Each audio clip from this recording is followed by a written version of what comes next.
Hello. Uh, yeah, yeah, I know. It's gonna sound like that. It's definitely gonna sound like that today. So good morning.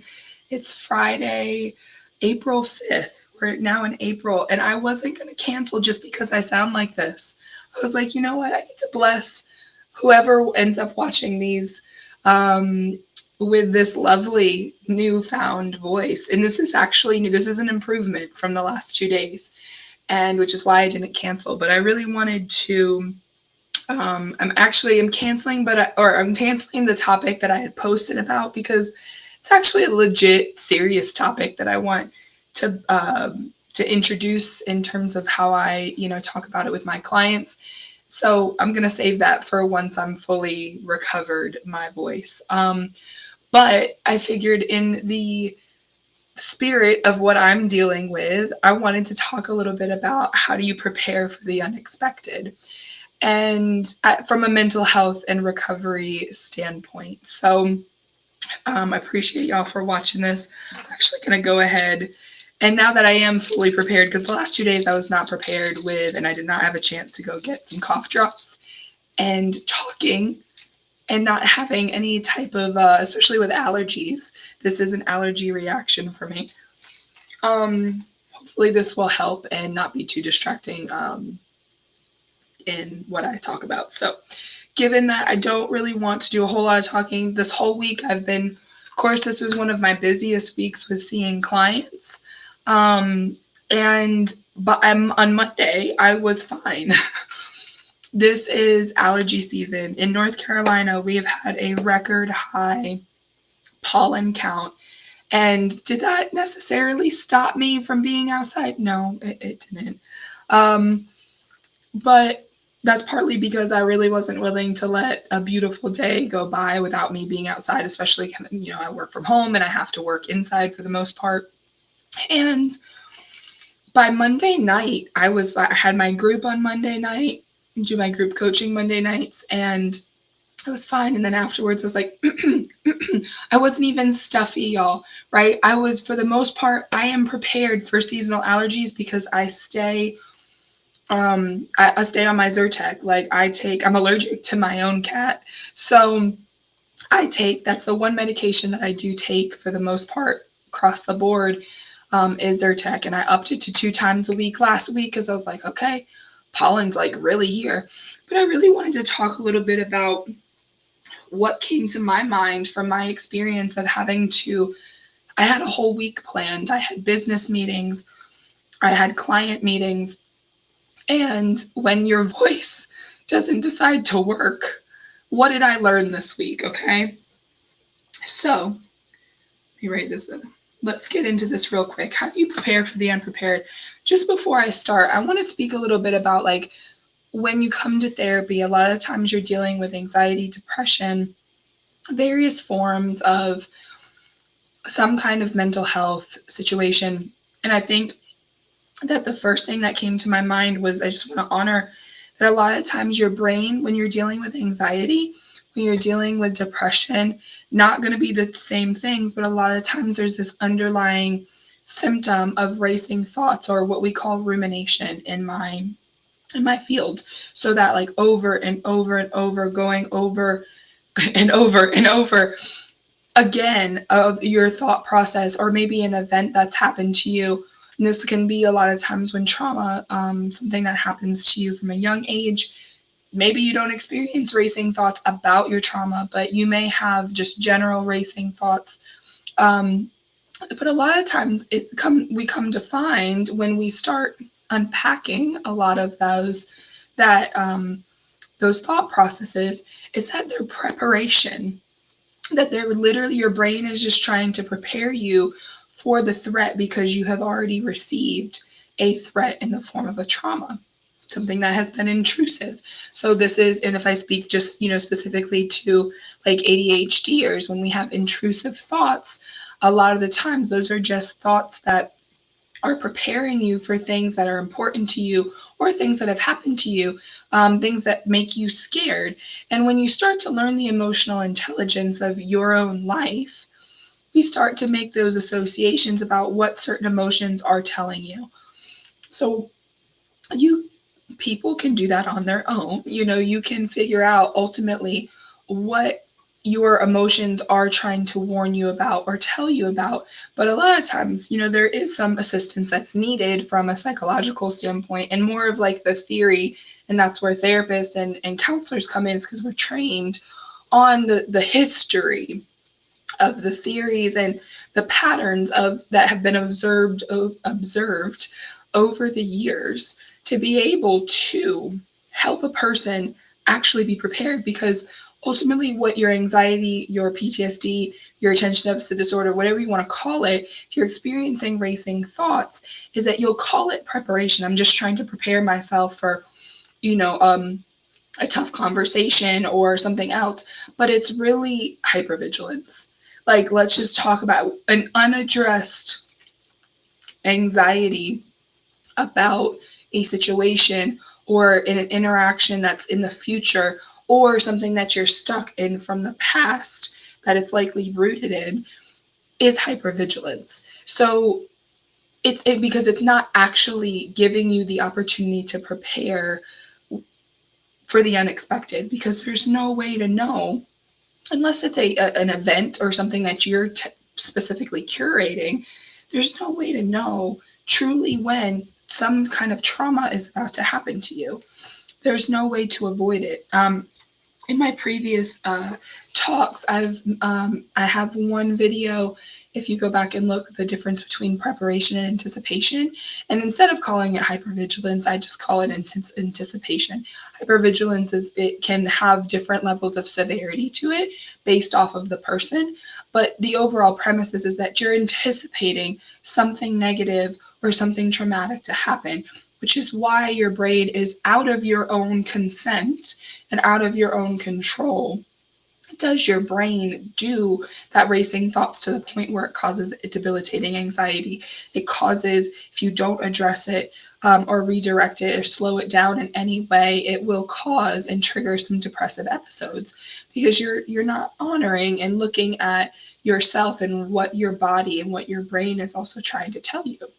So I'll just say that, and I don't mean to invalidate or scare anyone, but you can't avoid the traumatic things in life.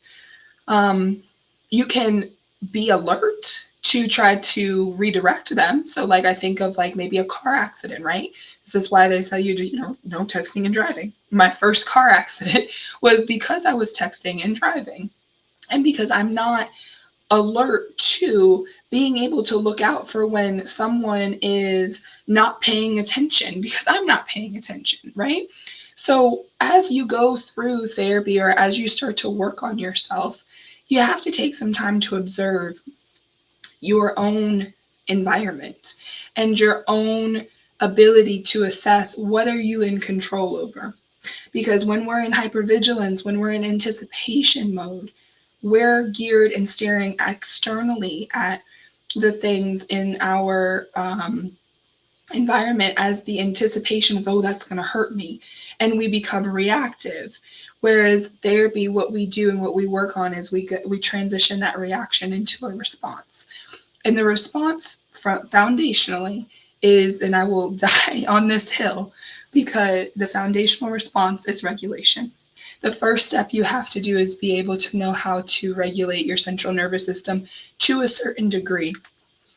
And the basic foundation building block of that I work on with people is breath training, which I'm going to do a little bit right now, because despite this just being allergies in my throat, I'm not stuffy, but it is preoccupying. It is distracting. And so I wanted to use my particular example as something when I, talk about assessing. I couldn't just cancel I could have canceled my clients this week. I chose not to, because ultimately what I realized is that after Maisie gets done speaking, what I realized is that this was not just a sickness. This was not a typical illness that I could just rest from. Okay, where I typically, when I tried to, like the first night I was like, okay, I'll just rest. I won't talk. I won't do that. I'll get some more rest. And I woke up feeling even worse. Why? Because pollen is everywhere. Everywhere. Now, yes, I'm not leaving my windows open. I'm not going out as much, but I was already dealing with something that had been kind of done to me because I wasn't willing to miss a pretty sunny day. I was dealing with the after effects. And this was something that I felt like I was out of control, and I was like frustrated. I didn't want, basically to go into a coughing fit every single time I talked with my clients. And what I realized, and I was focused on like, oh my gosh, I can't go to the gym, I can't do this.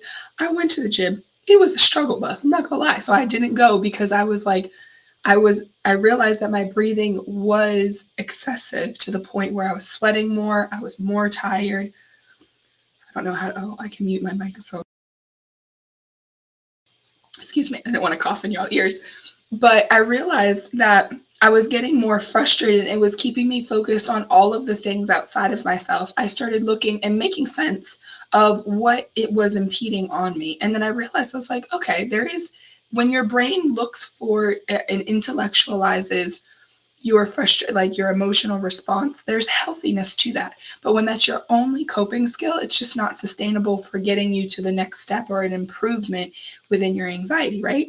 So I realized, oh, my allergies weren't bad this year, like last year, this time. Why? I was like, well, because I was living in a different place. I moved, and where I moved to, like I look out my window right now, and all I see is trees. It's just trees. Whereas before, I had some space. I had a backyard. I had some trees, but they were not extra pollinating trees. So when your racing thoughts are paying attention to your external environment, that's good. But if you don't also realize the trigger to that, which is the emotional response, for me, it was my frustration of not being able to talk. The more that I tried, the more my voice got quieter. And I was getting frustrated to the point where I was getting distracted, and I was distracting myself. And then I was like, oh, okay, Sarah, this is literally why you do what you do, for awareness and accountability for my own human nature. And modeling like mental health for people is, I gotta take a breath. I gotta slow down. I cannot force myself to get more frustrated, because that will literally shut my brain down, and I won't be able to actually prepare myself to be able to function. So what that looked like was, I realized I was getting frustrated. I stepped back. I took a quick break from what I was trying to force myself to do some work, because I was exhausted. I wasn't getting work done as fast. All that. Again, like I said, I got to keep on some degree of a schedule. But when you're frustrated with yourself for having to accommodate illness or accommodate unexpected allergies, then you literally can make it worse. Your immune system is also it lives in your gut. And so therefore, especially if you're dealing with one of my clients of like, you tend to go and cope with food when you're stressed out, then you're not eating foods that are going to be easy on your gut. So your immune system can actually help fight off the pollen or the substance that you're allergic to. Then I started realizing, I was like, oh, well, what am I doing to make this easier for me? I didn't have any cough drops. Didn't have anything lubricating my throat, yes. And so I was hydrating, but water was not necessarily just it wasn't going to coat my throat, right? So I was able to be like, okay, let me do a little Google search, like what is good for a holistic supplement for allergies. And I asked my support system, who tend to have more like supplemental herbalist knowledge than I do, and got some feedback. And that was primarily because I trained myself to redirect my stress response for a living. So it doesn't always work this easily for everyone, but over time, as you train yourself to realize like, okay, the first step is always to regulate. Then you can get into more of a curious space. A lot of times people would just think because the racing thoughts are happening, or like, let's go ahead and assess first. It's not going to be normal. why did I use the word normal? It's not going to be normal behavior for you in a stress response to assess someone or yourself in a stress response, because you're going to be biased. So that's where the first step is. You always got to bring yourself back down as much as possible. Okay. So then you can take a look at how can you start to prevent some of this, because preparation will lead to prevention.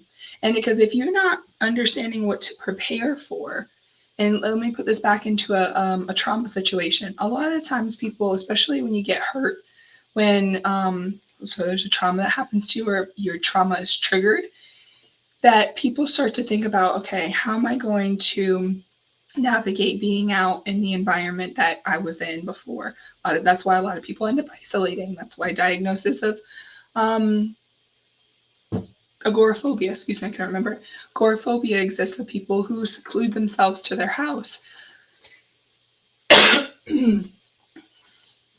People who seclude themselves to their house get stuck in that hypervigilance mode. So everything that they're ultimately seeing in the environment where the original trauma and the stress happened reinforces that cognitive bias to be able to keep them safe. So your brain is literally just trying to keep you safe in the hypervigilance, but ultimately that's why it's not sustainable. So it brings us back to like, okay, we got to take a different approach.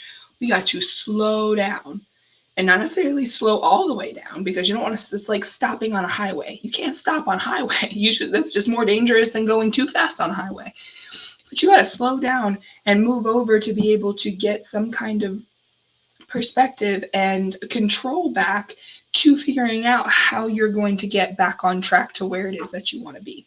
So when we talk about that, preparing for the unexpected, if you're doing it out of a racing thought, then likely you're going to be biased and you're going to be less prepared than to be practicing breathing regulation, because then your brain will actually be able to handle a stressful situation to be able to venture into and not re-traumatize yourself to a certain extent. So that is what ultimately I was humbled by this week, with having a very unexpected reaction to seasonal allergies.